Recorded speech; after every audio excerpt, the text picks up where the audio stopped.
So next question, display 1 to 100 numbers using for loop. At the end, display goodbye and write the pseudocode for it also. Now you have to use a Python program to display that. Okay, so since I need 1 to 100, that means 100 also should display. Therefore, I have to take 101 as an ending one. Okay, so this is end and this one is starting. So if I need 0, then I should start from the 0.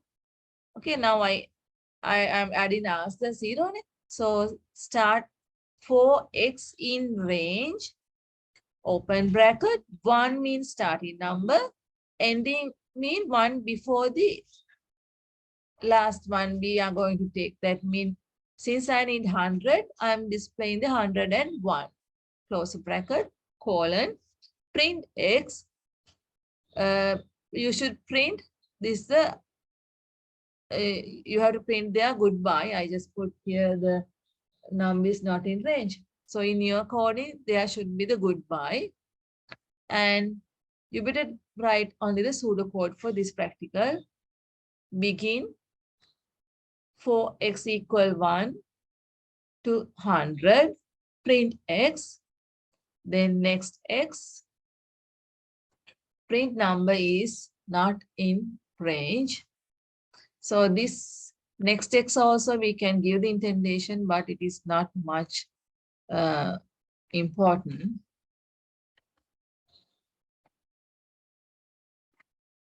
Okay, so copy the pseudocode also.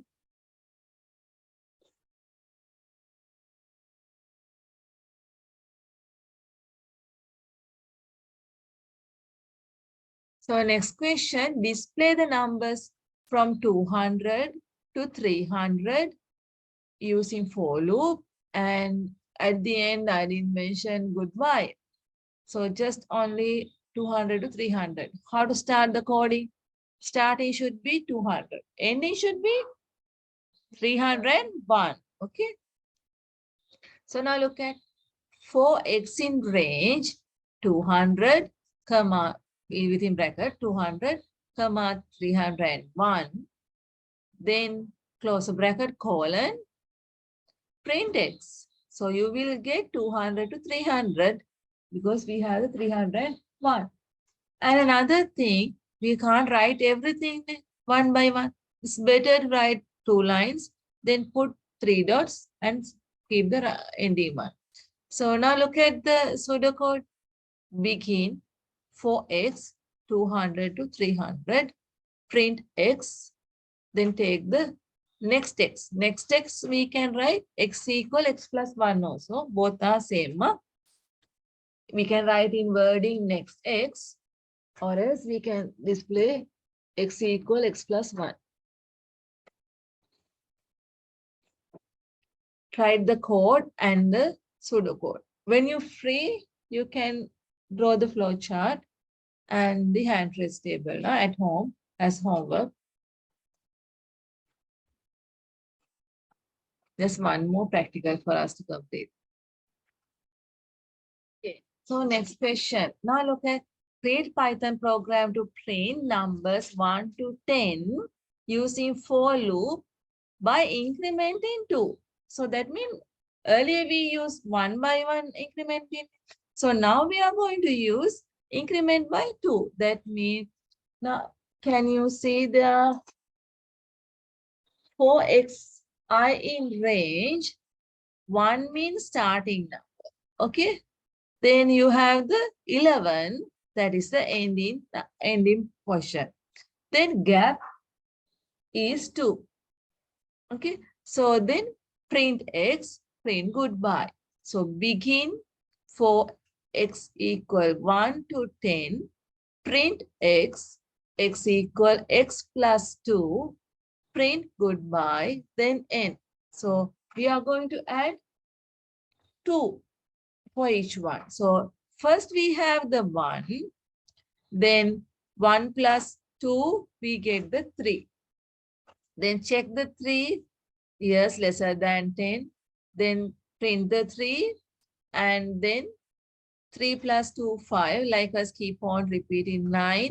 9 plus 2, 11. Goodbye. Okay. Then flow chart, just look at start x equal 1.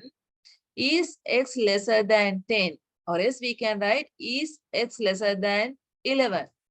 Is x lesser than or equal 10? Equal 10. Equal sign is there.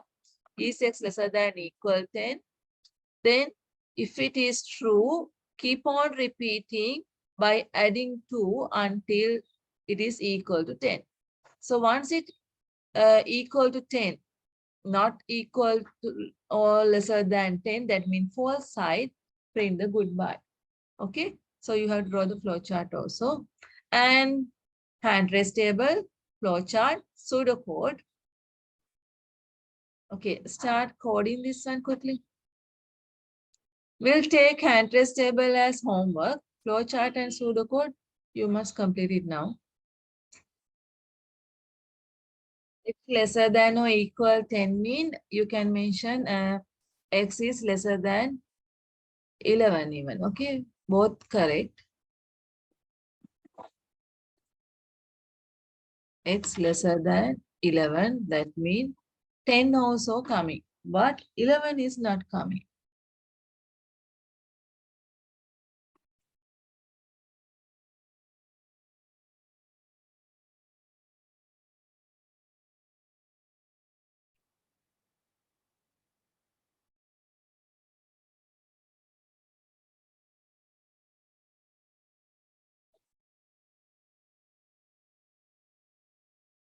Then after you complete, you have a homework. 1 to 100 numbers by incrementing 3. That is homework, okay? Draw the flow chart first.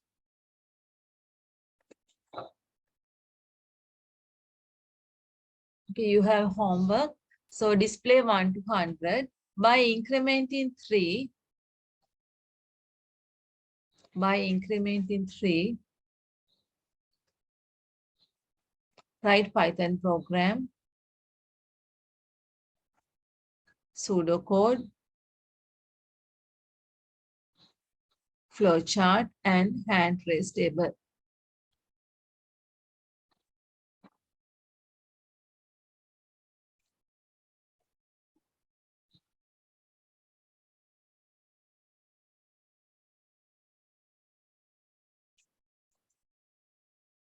Okay. So actually, when we are coding, first we are doing normally flowchart. Okay. First one should be flowchart. Then flowchart and pseudocode. Both have same priority. Then we can do the hand trace table. Finally, only we should start the coding. Flowchart, pseudocode, that is algorithm. Then hand trace table. The final one is Python code. Okay. So when you're drawing, do it in that order. Don't start from the Python code first. Draw the flowchart, pseudocode, then hand trace table. Then finally only you are writing the Python code. Okay, that is for homework. So we'll stop the class for today. If you have any issues, just let me know.